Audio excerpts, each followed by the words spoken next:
I'm April Gornik, and I'm an artist, painter, and drawer and printmaker.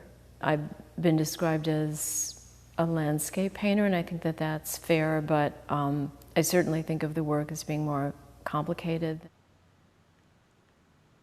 I went to college first at the Cleveland Institute of Art, and then I transferred to the Nova Scotia College of Art and Design, which at the time was considered a very hot conceptual art school. And the reason I did that is because I really wanted to be a conceptual artist.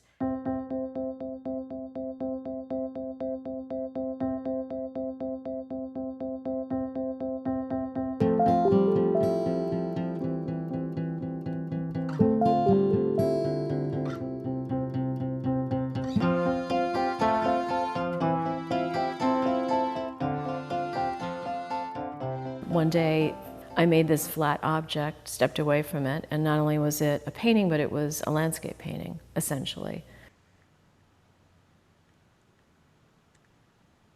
I've been inspired by dreams that I've had, which I still work from occasionally.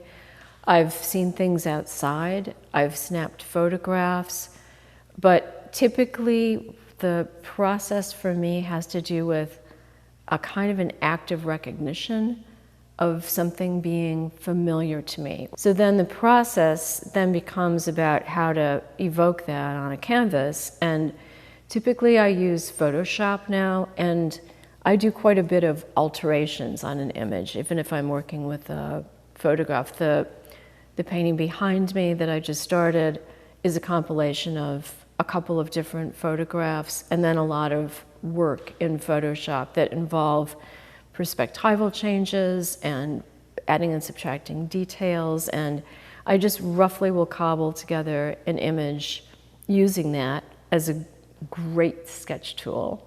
To my mind, the greatest sketch tool ever invented. I had been becoming interested in light for a while, like how to depict light. I don't know where it came from.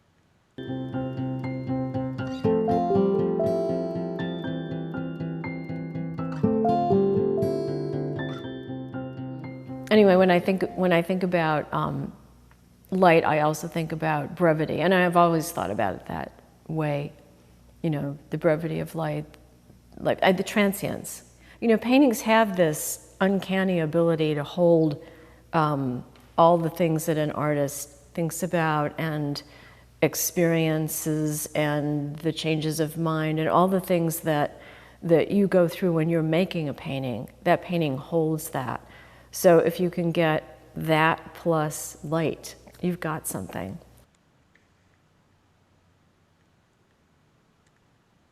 The painting in my last show of the woods, that very, very green painting, took like at least 3 months to do. It took forever.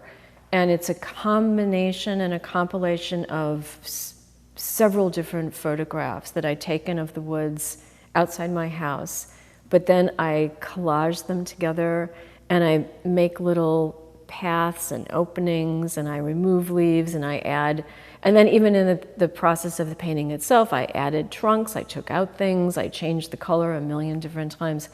I was really struggling mightily to get that painting to work because I find especially tree paintings and seascape paintings are incredibly hard to do just because of the kind of detail in them. That forest painting in my show has a lot of detail in it, but it's just paint marks. It's really, you know, like not the leaves. So like getting that to happen, but getting that feeling of the density of foliage and light passing through it, tricky.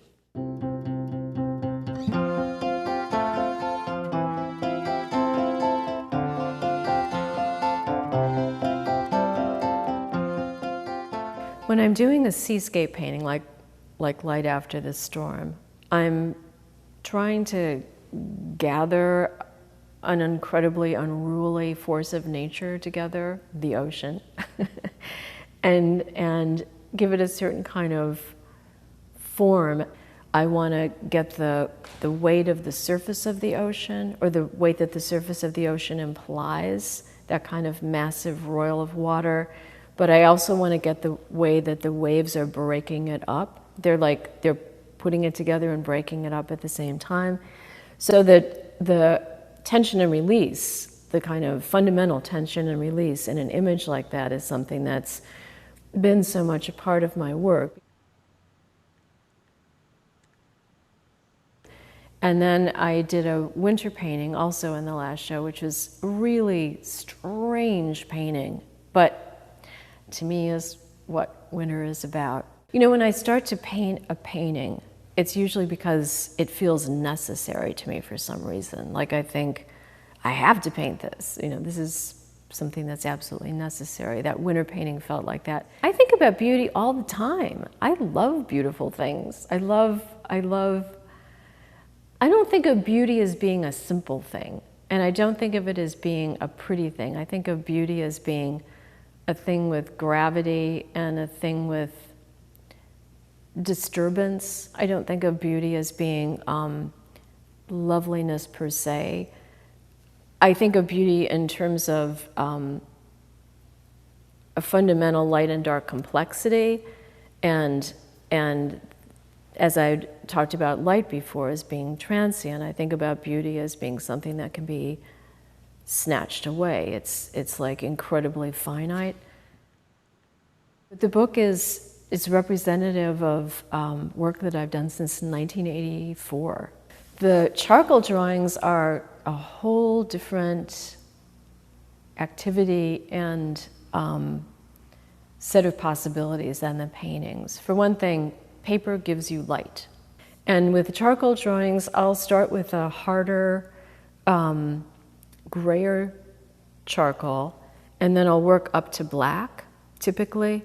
So I actually have like a little bit of density in the surface that might not be immediately perceptible when you're looking at them, but that's a really important part of the way that they function.